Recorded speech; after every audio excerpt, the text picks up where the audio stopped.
Laju perkembangan penduduk serta pertumbuhan ekonomi yang pesat mengakibatkan peningkatan sampah serta kebutuhan energi.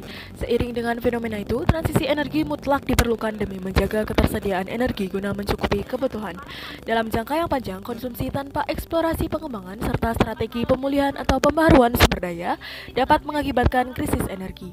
Demi mencapai Indonesia yang berketahanan, sumber energi yang jumlahnya terbatas perlu ditransisikan dengan energi alternatif yang berkelanjutan sehingga ancaman krisis tak akan berdampak pada pertumbuhan ekonomi dan kesejahteraan masyarakat.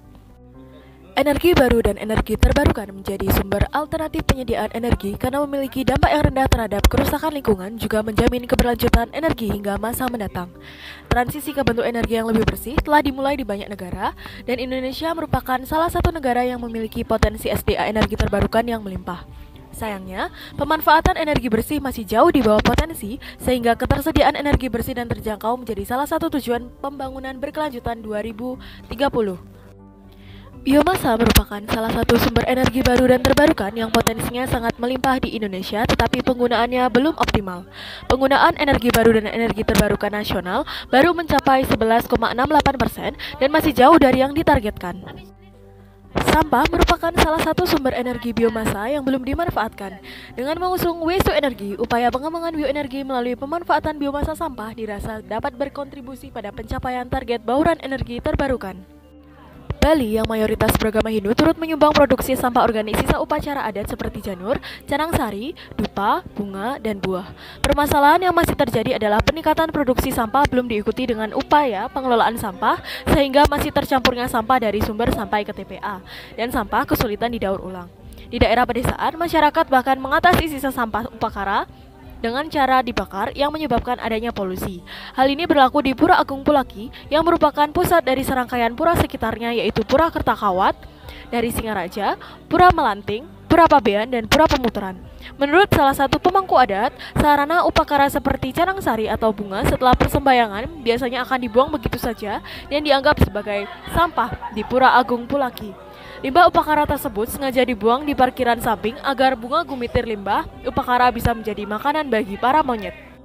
Menurut SIPSN 2022, timbulan sampah di Bali sebanyak 52.962,4 ton per tahun dengan persentase 39,88% jenis sampah organik, di mana sampah upakara termasuk salah satunya. Data dari Kementerian Lingkungan Hidup dan Kehutanan pada tahun 2021, Provinsi Bali menghasilkan 915,5 ribu ton sampah, penghasil sampah terbesar ke-8 di Indonesia. Dengan sejumlah data dan fakta di atas, sudah sewajarnya ada pengolahan lanjutan yang mampu mengatasi persoalan sampah sisa upakara di Bali. Oleh sebab itu, penulis bermaksud membuat inovasi dengan judul Karka, Sumber Energi Alternatif Biobriket Ramah Lingkungan Limbah Upakara sebagai implementasi sirkular ekonomi. Nah, ada bermanfaat dari bioorang cerca ini yaitu yang pertama, di mana bahan-bahan produksi yang digunakan seperti bekas canang, bambu tumpeng kelapa, dan juga daun kelapa atau limbah upakara yang digunakan mempunyai kandungan resin yang tinggi sehingga mudah dibakar dan juga mengatasi kelangkaan energi. Dan kemudian bahan bakar yang dimanfaatkan dengan teknologi yang sederhana akan tetapi menghasilkan panas yang cukup tinggi atau nyala api yang besar sehingga dapat digunakan dalam jangka waktu yang lama dan tahan lama dan juga aman digunakan. Kemudian potensi briket bioarang cerca ini sangat kuat karena bahan baku yang digunakan untuk membuat briket bioarang tersedia secara terus-menerus dan dapat diproduksi secara berkelanjutan atau bersifat renewable dan sustainable. Kemudian mengusung waste to energy pengolahan limbah upakara berbasis sirkular ekonomi akan mencegah terjadinya potensi pencemaran lingkungan, menambah pendapatan untuk menunjang pembangunan pura dan juga mendukung sektor pertanian di wilayah Bali.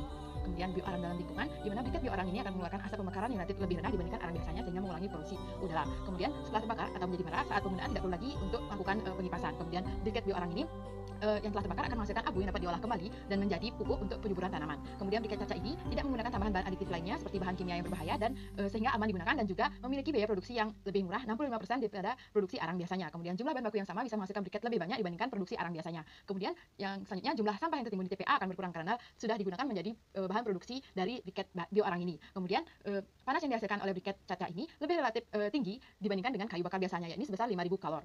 Kemudian implementasi sirkular ekonomi dalam cerca, di mana ekonomi sirkular atau sirkular ekonomi merupakan sistem ekonomi dengan akhir siklus hidup produk dengan konsep utama mengurangi, memakai ulang, dan memperbaiki materi dalam proses produksi maupun distribusi dan juga konsumsi. Di mana implementasinya yaitu yang pertama mendesain limbah, di mana produk-produk yang dikonsumsi dapat didaur ulang dan dijadikan sumber produksi kembali. Kemudian terpilahnya limbah jangka panjang dan juga jangka pendek. Kemudian energi yang diperlukan adalah energi hijau, yang sekaligus untuk mengurangi pemakaian sumber energi yang tidak dapat diperbarui. Kemudian titik berat pada desain mikronya, di mana eksternalitas atau limbah dapat dikelola dengan baik sehingga limbah juga dapat bermanfaat pada siklus ekonomi dan juga memberikan nilai tambah bagi lingkungan dengan mengurangi mengurangi dampak polusi dengan menerapkan prinsip 5R, yaitu yang pertama ada reduce, reuse, recycle, replace, dan juga repair. Nah, dengan memilah sampah bukan lagi masalah dan tidak basa-basi dengan peduli lingkungan. Sekian presentasi dari kelompok kami. Akhir kata kami tutup dengan salam Santi, Om Santi Santi Om. Salam harmoni.